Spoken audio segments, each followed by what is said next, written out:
Merlin and Arthur rode far from the endless grasslands, crossing rivers and climbing over harsh, jagged mountains.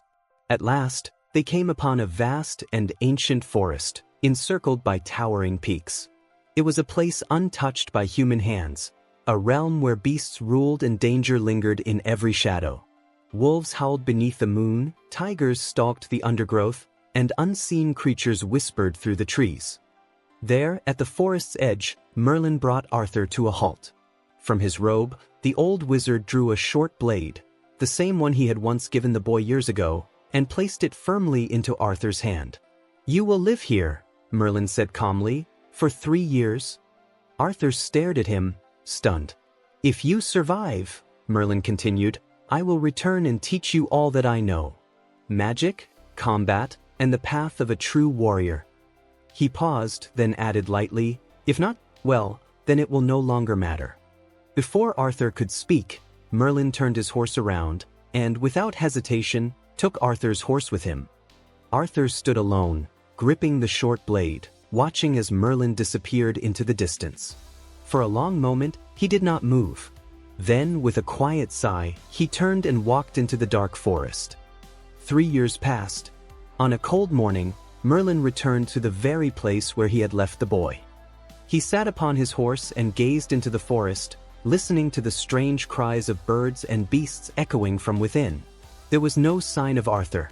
After waiting for a time, Merlin urged his horse forward. The animal hesitated, trembling as it stepped into the dense shadows. Suddenly, a troop of monkeys leapt across the treetops overhead, shrieking wildly. Merlin's horse panicked, shaking violently beneath him. It took great effort to calm it enough to move again. Then, without warning, the horse reared up with a terrified scream. Merlin was thrown violently to the ground. Before he could rise, a massive tiger burst from the undergrowth, lunging straight toward him. Its jaws opened wide, fangs gleaming, ready to tear him apart. Merlin froze. He closed his eyes, awaiting death. But death did not come. A spear flew through the air and pierced the tiger's skull from behind, its tip bursting out through the beast's open mouth. Blood sprayed across Merlin's face as the great creature collapsed beside him. A figure stepped forward. A tall, strong young man, clad in animal hides. He pulled the spear free and extended a hand, lifting Merlin to his feet. "Hello, Merlin," he said with a grin. "My wizard teacher." Merlin blinked in astonishment. Before him stood Arthur. No longer a boy, but a warrior. His body was powerful, his eyes sharp, and at his side hung the very blade Merlin had given him 3 years before. Merlin coughed lightly and straightened himself. "Yes," he said. "I was just about to subdue that tiger with magic. You simply arrived a moment early." Arthur laughed. He told Merlin of the years he had endured, sleeping in trees, battling wild beasts, learning to hunt, to make fire, to survive. There had been moments when death stood close, but he had never surrendered. Merlin nodded with approval. "You have done well," he said. "Now it is time for the next step." Merlin brought Arthur to his home, where training began in earnest. Each day, Arthur learned spells of wind and fire, of lightning and life.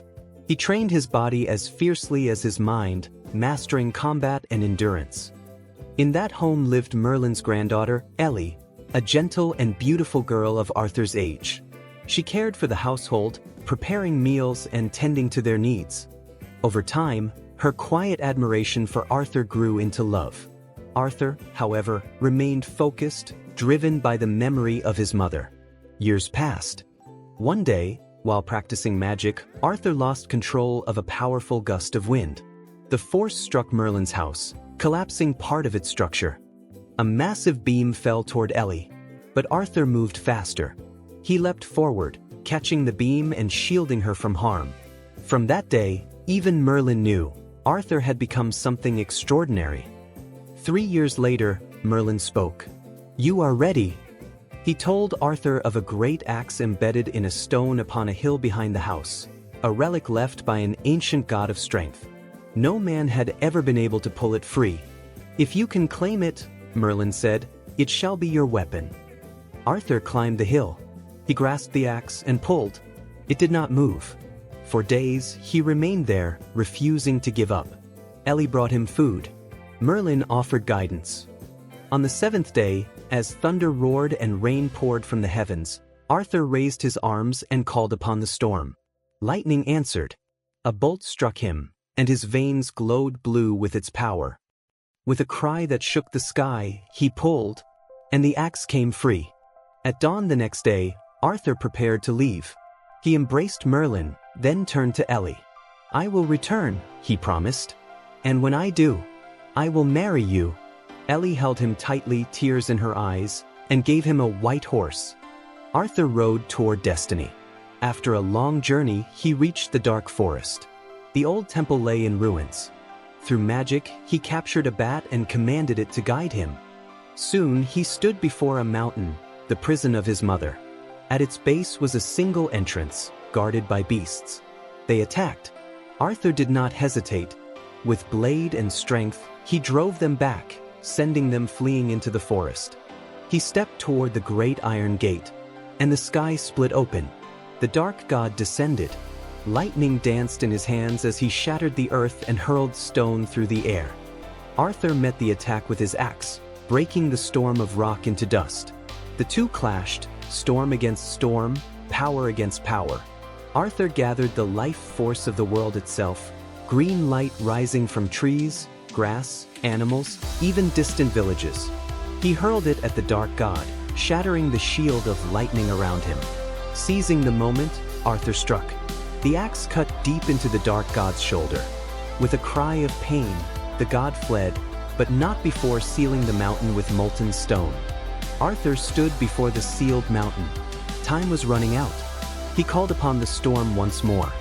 Lightning struck him again, filling him with unbearable power. With a final, mighty blow, he struck the mountain's peak.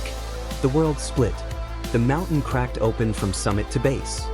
Arthur forced the broken halves apart, revealing the iron cage within. He shattered it, and there, confused, weakened, but alive, was his mother. "Arthur?" He lifted her, carrying her into the light as she wept, holding him tightly. They returned home. Chris saw them and fell to his knees.